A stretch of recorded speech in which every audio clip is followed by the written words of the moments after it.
지난주 담임 목사님 전하신 말씀을 기억하면서 함께 인사 나누겠습니다. 부활하신 주님께서 우리 인생의 큰 돌을 옮겨주십니다.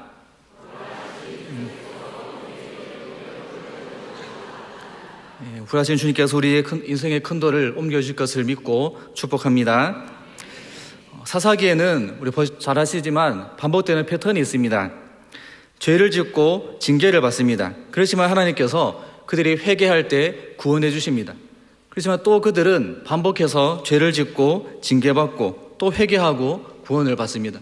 이런 것들을 계속해서 반복을 합니다. 6장에서도 이스라엘은 미디안이라는 이 유목민족에 의해서 압제를 받고 있습니다. 7년째 압제를 당하는데 이 미디안 족속은 메뚜기같이 쳐들어와서 곡물이며 또 가축까지 모든 것들을 다 빼앗아 가버렸습니다.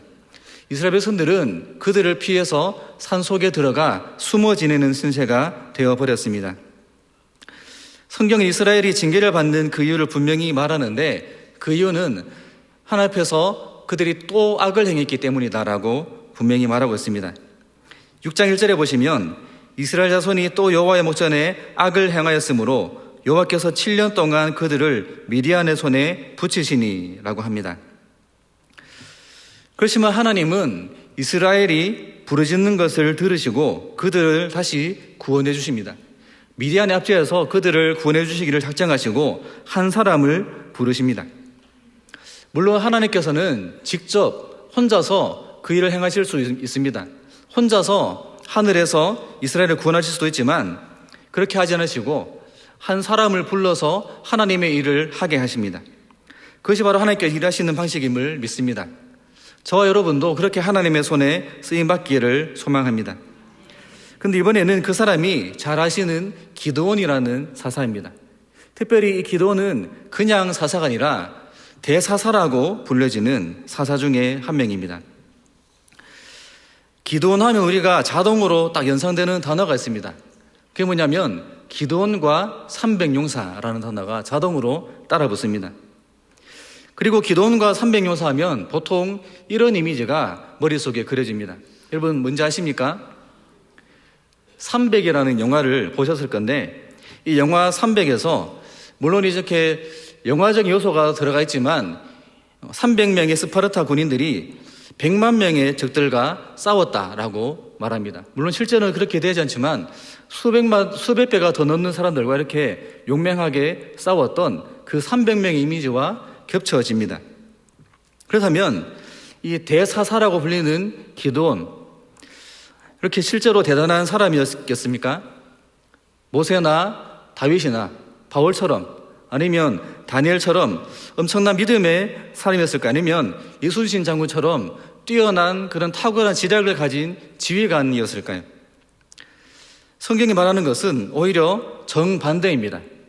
이 대사사라고 불려지는 이 기드온과 또 그를 따랐던 300용사는 특별한 것이 전혀 없는, 뛰어난 것도 전혀 없는 그런 평범한 사람들일 뿐이었다는 것을 성경은 우리에게 가르쳐 줍니다. 사실 성경을 보시면 기드온만큼 거품이 많이 낀 사람이었습니다. 그래서 이 거품을 다 걷어내고 나면 정말 별 볼 일 없는 사람이 기드온입니다. 성경은 이 기드온이 얼마나 소심한 겁쟁이였고 그 믿음이 얼마나 연약하고 보잘것없었는가를 우리에게 보여줍니다. 그 중에 대표적인 세 장면만 먼저 보시겠습니다. 기드온의 연약한 모습 첫 번째는 큰 용사여라는 부분입니다. 기드온이 처음 등장하는 장면을 함께 보시면 6장 11절에 여호와의 사자가 아비에셀 사람 요아스에게 속한 오브라에 이르러 상수리 나무 아래에 앉으니라. 마침 요아스의 아들 기드온이 미디안 사람에게 알리지 아니하려 하여 밀을 포도주 틀에서 타작하더니, 기드온이 밀을 포도주 틀에서 타작하고 있었다라고 말합니다. 여러분 좀 이상하지 않습니까? 밀을 타작하는데 포도주 틀에서 타작한다. 어울리지가 않는 일입니다. 밀은 타작마당에서 타작하는 것입니다. 그런데 포도주 틀에서 밀을 타작하고 있다. 그림을 한번 보시면 좋겠습니다. 그림 보시면 여러분들 보시는 왼쪽이 타작마당이고 또 오른쪽에 있는 것이 포도주 틀입니다. 타작을 할 때는 바람이 필요합니다. 그래서 넓은 곳과 또 높은 곳에 타작마당을 만들어 놓습니다. 그래서 껍질과 나달을 함께 공중으로 이렇게 흩날리면 가벼운 껍질은 날아가고 무거운 나달은 밑으로 떨어져서 그것을 따로 모으는 것입니다. 또 포도주 틀은 사진 상단에 보시면 사람들이 모여 있는 것이 보이실 겁니다. 그 위에, 그 밑에 있는 포도주 틀, 그 즙 틀에다가 포도를 깔아놓고 발로 으깹니다. 그러면 이제 길을 따라서 밑에 동그라미 친 부분에 있는 곳에 모여지게 됩니다. 그러면 그걸 발효시켜서 포도주를 만드는 것입니다. 그리고 또 어떤 차이가 있냐면 타작마당은 추수가 끝나는 봄에 사용합니다. 반면에 포도주 틀은 포도가 열리는 여름에 사용하는 것입니다. 다시 말해서 타작마당과 포도주 틀은 사용하는 시기도 전혀 다르고 용도와 구조 자체가 완전히 다른 것입니다. 그런데도 기드온은 왜 포도주 틀에서 밀을 타작하고 있었을까요? 그 이유는 기드온이 겁쟁이였기 때문입니다. 봄이 되면 미디안 사람들이 이제 밀을 타작할 때가 되었구나라는 것을 미리 알고 타작마당으로 들어올 것입니다. 근데 기드온은 그것을 피해서 미디안 사람들이 오지 않을 여름에 일하는 포도주 틀에서 몰래 숨어서 타작하고 있었다는 것입니다. 숨어서 몰래 밀을 타작하는 이런 모습, 우리가 잘 아는 기드온의 용맹한 모습과는 너무나 다릅니다. 근데 그때 갑자기 하나님의 사자가 나타나서 황당한 말을 합니다. 6장 12절 가서 한번 읽겠습니다. 여호와의 사자가 기드온에게 나타나 이르되 큰 용사여 여호와께서 너와 함께 계시도다. 큰 용사여라고 합니다. 여러분 정말 황당한 말이 아닙니까? 들킬까봐 몰래 숨어서 아마도 기드온은 눈알을 굴리면서 이렇게 일했을 것입니다. 몰래 타작하고 있는데 난데없이 여호와의 사자가 나타나서 자신을 향해서 큰 용사여라고 말합니다. 이게 무슨 사람 놀리는 것도 아니고 지금 몰래 숨어서 힘들게 일하고 있는데 큰 용사여, 말이 안 되는 표현입니다. 눈치 보면서 힘들게 이렇게 겨우겨우 이렇게 일을 하고 있는데 천사가 와서 도저히 이해되지 않는 말을 했을 때 가장 황당하고 가장 이해되지 않았던 사람은 다른 사람이 아니라 바로 기드온 자신이었을 것입니다. 기드온은 그냥 평범하고 겁쟁이일 뿐인 사람이었다라는 것입니다. 두 번째 기드온의 연약한 모습입니다. 여룻바알이라는 장면을 함께 보시겠습니다. 그 뒤에 보시면 하나님께서 기드온에게 명령을 하나 내리십니다. 같이 한번 읽어보겠습니다. 이날 밤에 여호와께서 기드온에게 이르시되 내 아비의 수소 곧 7년 된 둘째 수소를 취하고 내 아비에게 있는 바알의 단을 헐며 단 곁에 아세라 상을 찍고 또 이 견고한 성 위에 내 하나님 여호와를 위하여 규례대로 한 단을 쌓고 그 둘째 수소를 취하여 내가 찍은 아세라 나무로 번제를 드릴지니라. 기드온의 집안은 우상을 섬기는 집이었습니다. 하나님께서는 이 기드온에게 아버지가 섬기는 바알의 단과 아세라 상을 찍어버리라, 헐어버리라고 하십니다. 그리고 그 찍은 아세라 우상으로 태워서 번제를 드리라고 명령하십니다. 그리고 기드온은 이 말씀을 듣고 명령에 따랐습니다. 바알의 단과 아세라 우상을 파괴합니다. 그리고 그 우상을 태워서 번제를 드렸습니다. 나중에 사람들이 이 일을 누가 했느냐라고 찾으면서 기드온이 했다라는 것을 알게 되고 그에게 별명을 붙입니다. 그 별명이 바로 여룻바알입니다. 그 뜻은 바알과 다퉜다. 바알과 다툰 사람이다라는 뜻입니다. 자랑스러운 별명이 아닙니까? 근데 기드온은 어떻게 그 일을 했다는 겁니까? 6장 27절에 보시면 이에 기드온이 종 열을 데리고 여호와의 말씀하신 대로 행하되 아비의 가족과 그 성읍 사람들을 두려워하므로 이 일을 감히 백주에 행하지 못하고 밤에 행하니라. 기드온은 이 하나님의 명령을 따라서 그 일을 했습니다. 하기는 했는데 가족들과 성읍 사람들이 볼까봐 들킬까봐 겁을 냅니다. 그래서 감히 밝은 낮에는 하지 못하고 사람들이 다 잠든 밤에 몰래 그 일을 했다라는 것입니다. 여러분, 저는 고등학교 때 수학여행을 설화산으로 갔습니다. 근데 여행 일정 중에 어떤 이름이 기억나지 않지만 절에 방문하는 일정이 있었습니다. 저는 그게 굉장히 불만이었습니다. 그래서 선생님 교회 다니는 친구들이 있는데 묻지도 않고 어떻게 이렇게 일방적으로 전부 절에 데려가십니까? 이건 불공정합니다 라고 말하고 싶었는데 맞을까봐 참았습니다. 그래서 하지 못하고 속으로 어떻게 이 반항심을 표출할 수 있을까라고 고민했습니다. 잠시 고민하다가 결단한 것이 뭐냐면 휴지를 꺼내서 코를 풀었습니다. 그걸로 그치지 않고 더 용감하게 그 코 푼 휴지를 절의 마당에다가 버렸습니다. 사실은 들킬까봐 조금 눈치 있는 보긴 했는데 굉장히 뿌듯했습니다. 그래서 얼마나 담대한 그런 믿음의 행동입니까? 근데 그게 정말 용감한 일이었을까요? 지금 생각해보면 부끄러운 일입니다. 굉장히 소심하고 비겁한 하지 말아야 할 행동일 뿐이었습니다. 기도니 한 행동은 바로 그런 일이었다라는 겁니다. 발에 단을 허물고 아세라 우상을 찍어버리면서 여룻발 굉장히 자랑스러운 별명을 얻긴 얻었지만 사실은 그 마음을 조마조마하면서 누가 볼까 밤에 몰래 그 일을 행했다라는 것입니다. 우리가 아는 용감한 기도원 이미지와는 다르게 실망스러운 모습이 아닐 수가 없습니다. 기도원의 연약한 모습 세 번째는 양털 표징입니다. 드디어 기도는 미디안과 맞설 마음을 먹습니다. 그런데 이 과정도 별로 깔끔하지가 못하다는 겁니다. 기도원이 나팔을 불어서 사람들을 모읍니다. 그래서 기도원을 따라서 많은 사람들이 모였습니다. 그렇다면 이제 무슨 타이밍입니까? 이제 기도원이 나를 따르라 하면서 싸우러 나가야 할 타이밍입니다. 그렇지만 기도원은 또 겁을 냅니다. 또 머뭇거리면서 이번에는 감히 하나님을 시험하기 시작합니다. 하나님께 증거를 보여달라고 요구를 합니다. 증거를 보여달라. 같이 한번 읽겠습니다. 6장 37절입니다. 보소서 내가 양털 한 뭉치를 타작 마당에 두리니 이슬이 양털에만 있고 사면 땅은 마르면 주께서 이미 말씀하신 같이 내 손으로 이스라엘을 구원하실 줄 내가 알겠나이다. 타작 마당 위에 양털을 두었습니다. 그리고 이슬이 이 양털에만 모이고 땅은 말라있는 것을 보여준다면 하나님께서 하신 말씀을 믿겠다라고 당돌하게 요구합니다. 하나님은 기도원의 그 요구에 그대로 들어주십니다. 그런데 이번에는 반대로 요구합니다. 다른 색으로 된 부분만 함께 보시겠습니다. 양털만 마르고 사면 땅에는 다 이슬이 있게 하옵소서. 이번에는 양털은 마르고 양털을 제외한 땅만 이슬에 적게 해주십시오라고 요구를 합니다. 그래서 하나님은 이 황당한 요구에 또다시 그대로 들어주셨습니다.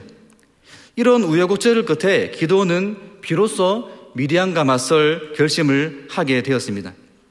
그렇다면 어디를 봐서 이 기도원이 용맹하다라고 할 수가 있겠습니까? 전혀 그런 모습이 없습니다. 언급한 세 가지 외에도 기도원의 연약한 모습, 믿음 없는 모습은 더 많이 성경에 기록되어 있습니다. 여러분, 그렇다면 하나님은 왜 하필 이런 아무것도 아닌 것 같은 평범하고 소심한 사람을 통해서 이스라엘을 구원하실 생각을 하십니까? 하나님은 어떻게 이렇게 능력도 없는, 용기도 없는 기도원을 큰 용사라고 불러주십니까? 그것은 바로 연약한 자를 세우시고 사용하시는 하나님의 위대한 방법이 있었기 때문입니다. 이 하나님의 방법, 여기에 대해서 세 가지를 함께 보겠습니다. 첫 번째 하나님의 방법은 먼저 죄를 버리라라는 것입니다. 먼저 죄를 버리라. 하나님 이스라엘이 다른 나라들보다 약하고 능력이 없었기 때문에 그들을 미디안의 손에 버린 것이 아닙니다. 그들의 죄가 이방 민족이라는 징계를 자처한 것입니다. 하나님 이스라엘이 또 악을 행하시는 것을 보면서 그들에게 징계를 내리시기로 작정하신 것입니다. 그다음 하나님께서 기도원을 부르시면서 제일 먼저 하신 명령이 무엇입니까?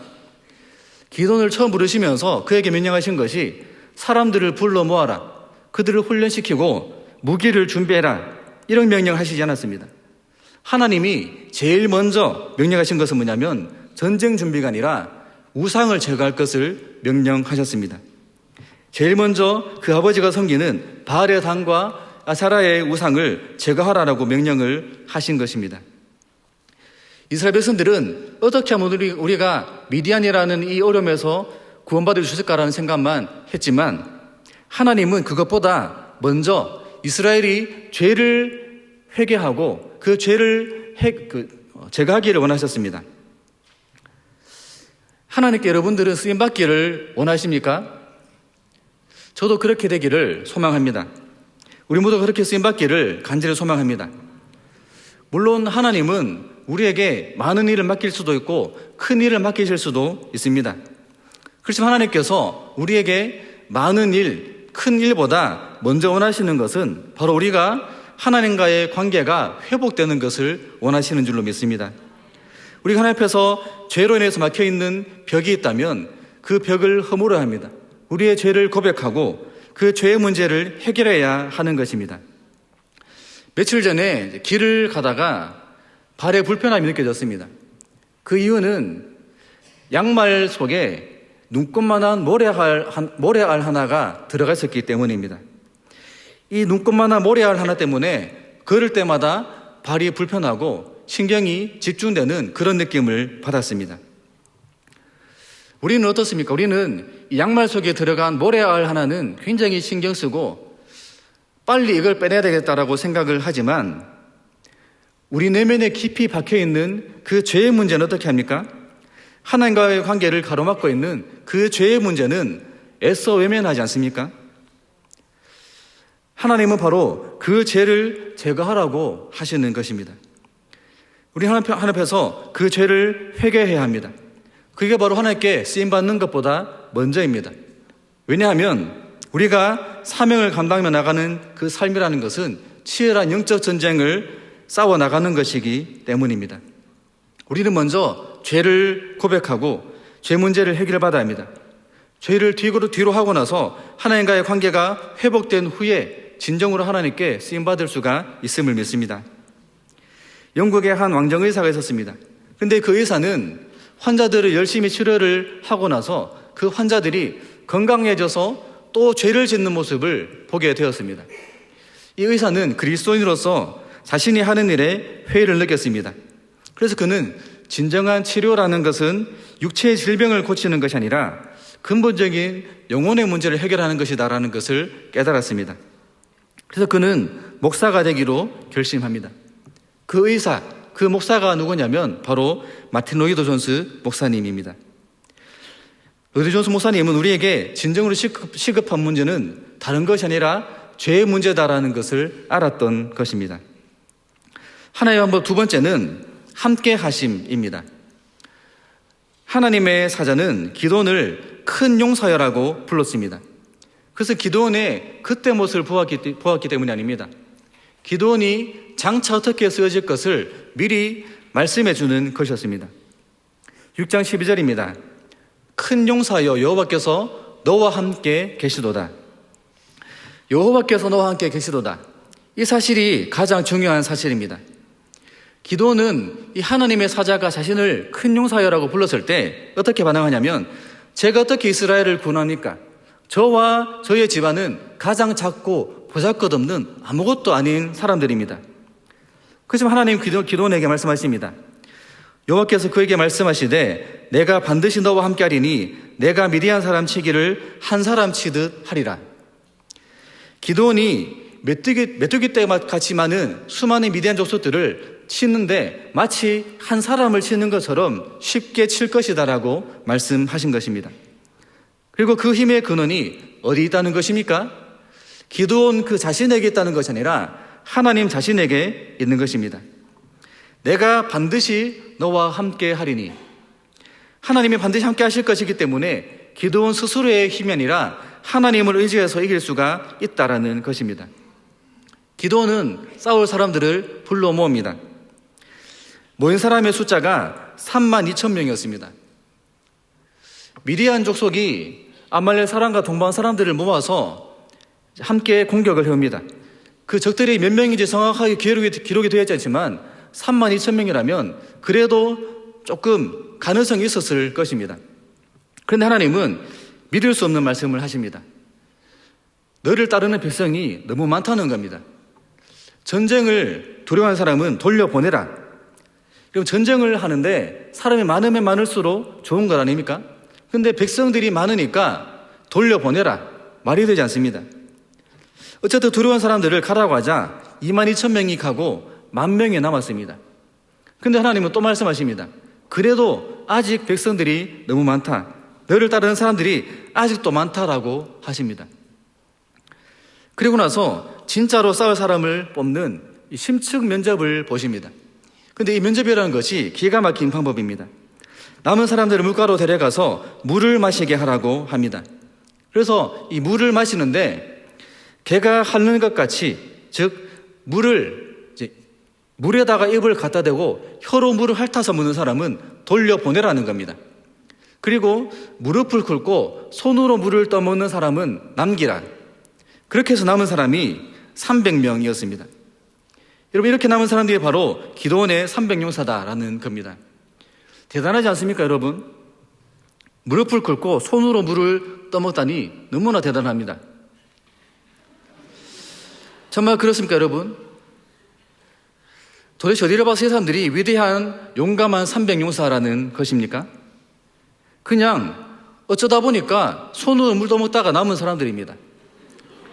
기도는 다 떠나고 겨우 남은 300명을 보면서 너무나 황당하고 어이가 없었을 것입니다. 근데 하나님은 그때 이유를 밝혀주십니다. 7장 2절입니다. 같이 읽겠습니다.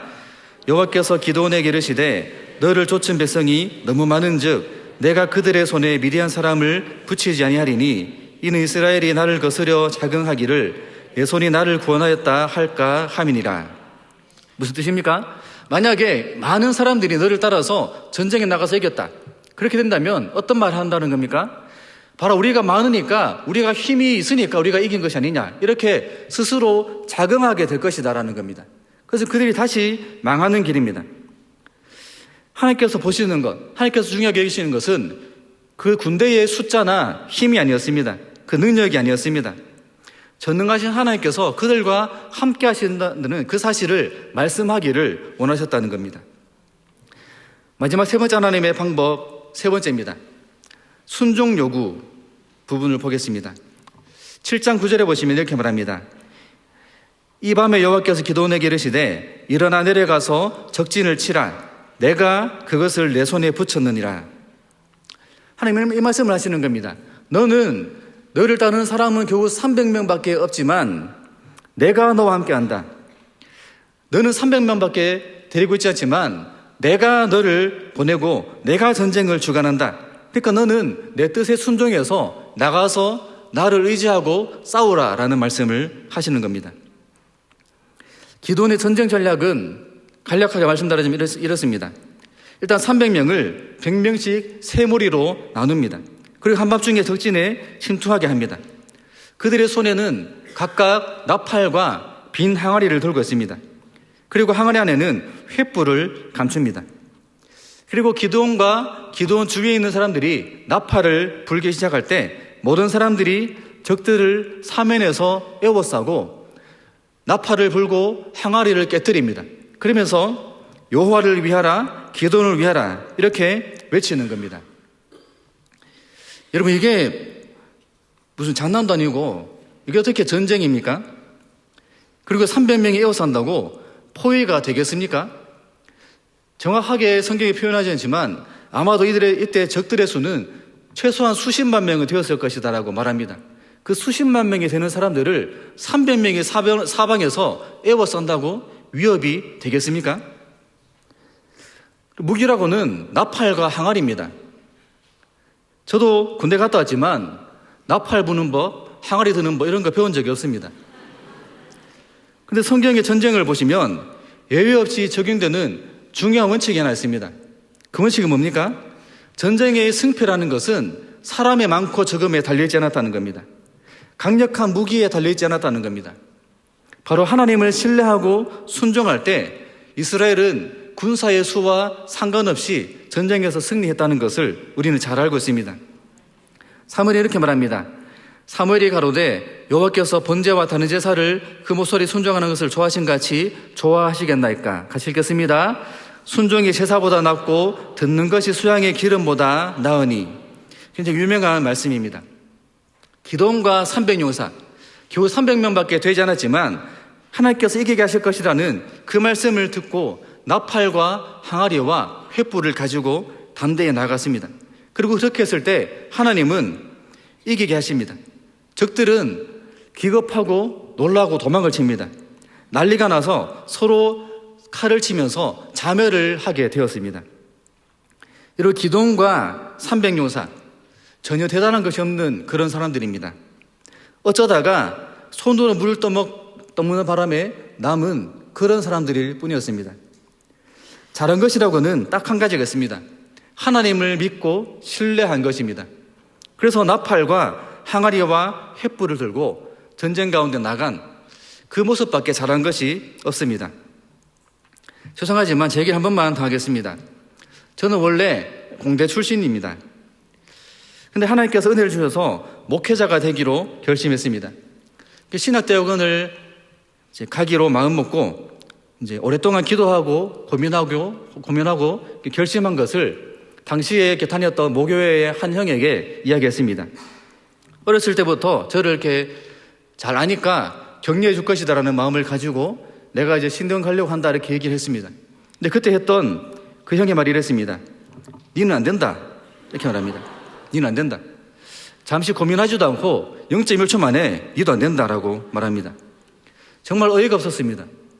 왜 안 되는데? 라고 하니까 니는 말을 못해서 안 된다는 겁니다. 목사가 말을 잘해야지 말을 그렇게 못해가지고 무슨 목사를 할 거냐라고 말했습니다. 물론 저는 말을 잘하지는 못합니다.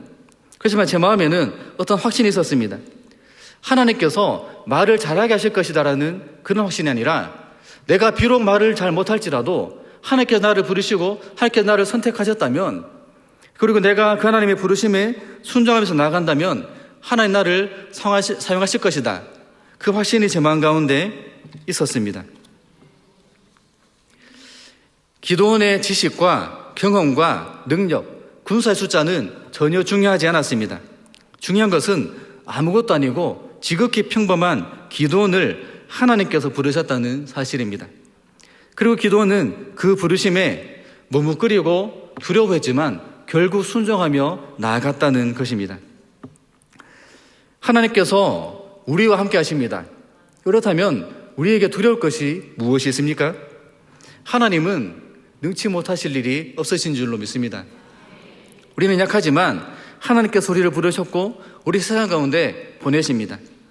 이 믿음이 우리의 심지에 분명하게 깊숙이 뿌리 내리고 있다면 우리는 세상을 이길 수가 있음을 믿습니다. 그렇지만 만약 우리가 세상을 이기지 못한다면 그 이유는 하나님이 우리를 사랑하지 않아서가 아닙니다. 우리에게 지식이 없어서도 아닙니다. 그 이유는 하나님 온전히 신뢰하는 믿음이 없고 우리가 알면서도 행하지 않기 때문일 것입니다. 우리 이렇게 말하지 않습니까?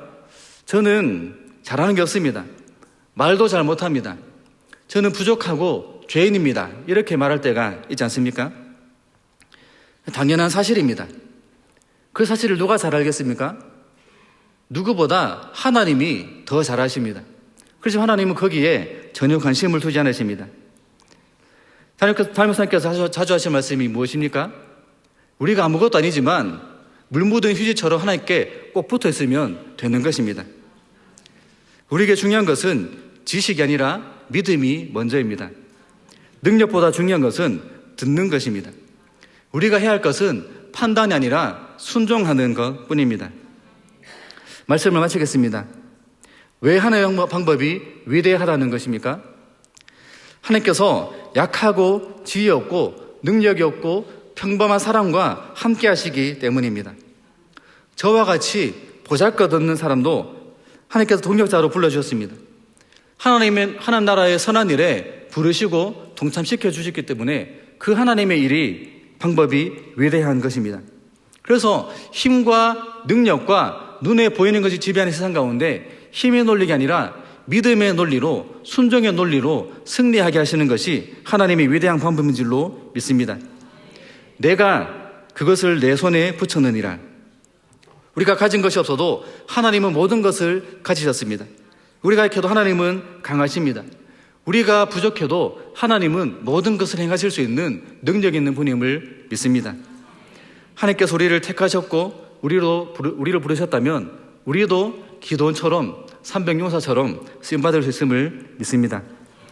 저와 여러분을 통해서 하나님의 살아계심과 전능하신 하나님의 능력이 우리의 삶과 가정과 교회와 직장, 세상 가운데 드러나기를 간절히 기도드립니다. 함께 말씀 앞에 보시면서 기도하시겠습니다. 하나님 아버지, 기도원처럼 연약하고 믿음이 부족하지만 우리도 하나님의 손에 붙들려 쓰임받기를 원합니다. 많은 일보다 회개와 하나님과의 관계 회복이 먼저임을 기억하게 하소서. 자신의 부족함을 주목하지 않고 하나님만 의지하며 나팔과 항아리만 가지고 나갔던 기도원과 300용사처럼 믿음으로 승리하게 순종하게 하소서. 연약한 우리의 삶을 통해 하나님의 위대한 방법에 나타나길 간절히 소망합니다. 같이 한번 기도해 보시면서 함께 기도하겠습니다. 하나님 감사드립니다. 하나님의 크신 은혜와 능력이 우리 가운데 함께 하심을 인하여 우리가 연약하지만 부족하지만 우리 가운데 일하시는 하나님을 신뢰함으로 우리가 넉넉히 승리할 수 있음을 믿고 나아갑니다. 우리에게 믿음을 더해 주시옵소서. 우리에게 하나님의 마음을 더해 주시옵소서. 눈에 보이는 것들을 바라보는 것이 아니라 하나님의 크심을 보게 하시고 하나님의 말씀을 붙잡게 하여 주시옵소서. 모든 것들 위에 가장 크고 능하신 능력 있는 하나님을 바라보고 신뢰하고 의지함으로 우리 앞에 놓여진 믿음의 싸움을 쌓아나갈 수 있도록 도와주시옵소서. 세상이 크고 두려울지라도 가장 크신 하나님을 바라보며 나갈 수 있도록 도와주시고 결국에는 순종함으로 말미암아 이기게 하시고 승리하게 하시고 하나님의 크심을 맛보아 알게 하시는 그 하나님의 능력을 바라보며 나아갈 수 있기를 간절히 소망하오니 주님 함께하여 주시옵소서. 믿음을 더하여 주시옵소서. 순종의 발걸음을 허락하여 주시옵소서. 하나님 감사드립니다. 우리에게 믿음 주심을 감사드립니다. 비록 우리가 연약하지만 부족하지만 아무것도 아닌 평범한 사람일 뿐이지만 하나님께서 우리를 택하시고 부르시고 하나님의 선한 일에 동참시켜 주심을 너무나 감사드립니다. 우리가 세상을 감당하며 이길 수 있는 것은 우리에게 힘과 능력이 있어서가 아니라 하나님께서 우리를 붙잡으시고 우리와 함께 하시기 때문임을 믿습니다. 그 하나님을 신뢰하며 믿음으로 나아갈 때 온전히 의지하며 나아가며 말씀에 순종할 때 주님께서 세상을 우리 가운데 붙이시고 세상을 우리가 변화시켜 가게 하실 것을 믿으며 나아가오니 성령 하나님 우리에게 믿음을 더해 주시옵소서. 결단할 수 있는 순종의 마음을 허락할 수 있기를 주님 간절히 소망하오니 붙잡아 주시고 우리 한 사람 한 사람을 기도원처럼 300용사처럼 하나님의 손에 붙잡혀 쓰임받을 수 있도록 주께서 역사하여 주시옵소서. 감사드리며 예수님의 이름으로 기도드립니다. 아멘.